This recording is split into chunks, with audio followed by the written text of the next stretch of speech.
साथियों नमस्कार। आज के इस वीडियो में हम लोग क्लास 10th के सामाजिक विज्ञान यानी सोशल साइंस के कुछ क्वेश्चन को देखेंगे। यह क्वेश्चन बहुत बार एग्जाम में आए हुए हैं, तो चलिए हम लोग क्वेश्चन को समझते हैं। क्वेश्चन क्या कहना चाह रहा है।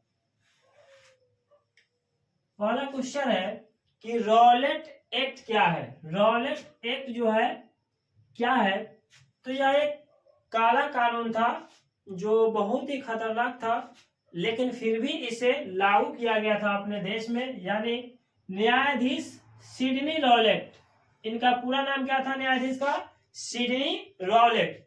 इन्होंने अपने अध्यक्षता में क्रांतिकारी विरोधी एक अराजकतापूर्ण अधिनियम बनाया। अराजकतापूर्ण का मतलब होता है जैसे कि किसी के ऊपर जबरदस्ती किसी चीज नियम को लागू कराना, समझे। और इसे ही रॉलेट एक्ट कहा गया। क्यों कहा गया इसे काला कानून? क्योंकि इस एक्ट को जब आप ध्यान से पढ़ेंगे तो इसके द्वारा साफ साफ निर्देश दिया गया कि किसी भी व्यक्ति को बिना किसी साक्ष्य के आधार पर, बिना किसी गलती के भी, बिना किसी वारंट इशू किए हुए भी अगर कोई व्यक्ति पे हमें शक भी होता है, या मान लीजिए किसी प्रशासन को लगा कि इस आदमी को आज पीटना है, तो बिना कुछ बताए हुए उसको उठा करके ले गया और उसको अपने मन से जो मन करे सो सजा दिया जाता था। इसीलिए इस कानून को काला कानून कहा गया, रॉलेट एक्ट कहा गया। ठीक है, उम्मीद करते हैं एक नंबर क्वेश्चन समझ गए होंगे। दूसरा क्वेश्चन है कि पांडुलिपि क्या है। पांडुलिपि क्या है, तो ये कागज एवं छापाखाना ज्ञात होने के पूर्व में, यानी जिस समय कागज का आविष्कार नहीं हुआ था और छापाखाना मशीन जो है नहीं आया था, उसके पहले की बात है। भारत के लोग जो है भोजपत्र, ताड़पत्र या हस्त से निर्मित जो होता है, उकेर उकेर कर किसी पत्थर पे लिख दिया, या तख्ता होता है काठ, उस पे भी उकेर उकेर के लिखते थे। तो कागज पर अपने हाथ से लिखते थे। जो पहले के समय में शिलालेख, अभिलेख लोग जो लिखते थे, उस समय की बात बताया जा रहा है। यह रचना जो है पांडुलिपि कहलाई। वही सब रचना को क्या कहा जाता था? पांडुलिपि कहा जाता था। और पांडुलिपि के द्वारा हम जो है अपने ज्ञान को सुरक्षित रख पाए और पीढ़ी दर पीढ़ी जो है इस ज्ञान को वृद्धि करते गए कि यह ज्ञान जो है हम अगर आने वाले पीढ़ी को देंगे, फिर वो पीढ़ी किसी और को करते करते करते करते कागज का आविष्कार हुआ, जिससे बहुत सारी किताबें छपने लगी। और अभी तो बहुत चीज हो रहा है, अभी तो यह एक दुनिया है।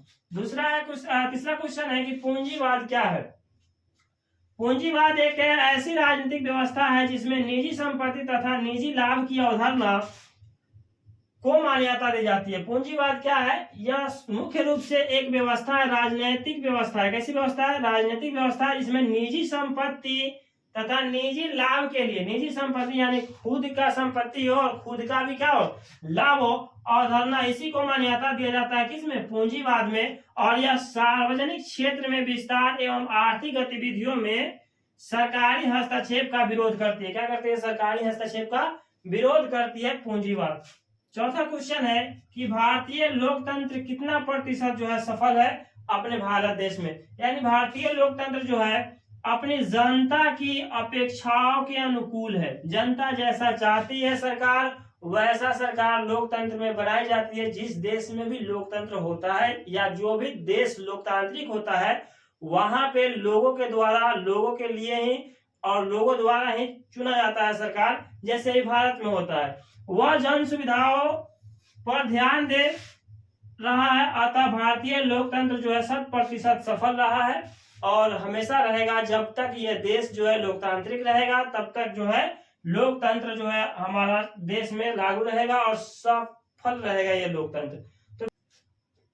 तो उम्मीद कर सकते हैं प्यारे साथियों कि आप इस क्वेश्चन को अच्छे से समझ पाए होंगे। इस तरह का वीडियो और भी देखना चाहते हैं तो आप इस चैनल को सब्सक्राइब कीजिए, वीडियो को लाइक तथा शेयर कीजिए, ताकि मेरे हर आने वाले वीडियो का नोटिफिकेशन आपके पास पहुंच सके और हर एक दिन आप एक नया चीज सीख सके। तो प्यारे साथियों, मिलते हैं किसी अगले नेक्स्ट वीडियो में। आज के लिए इतना ही, तब तक के लिए धन्यवाद। जय हिंद।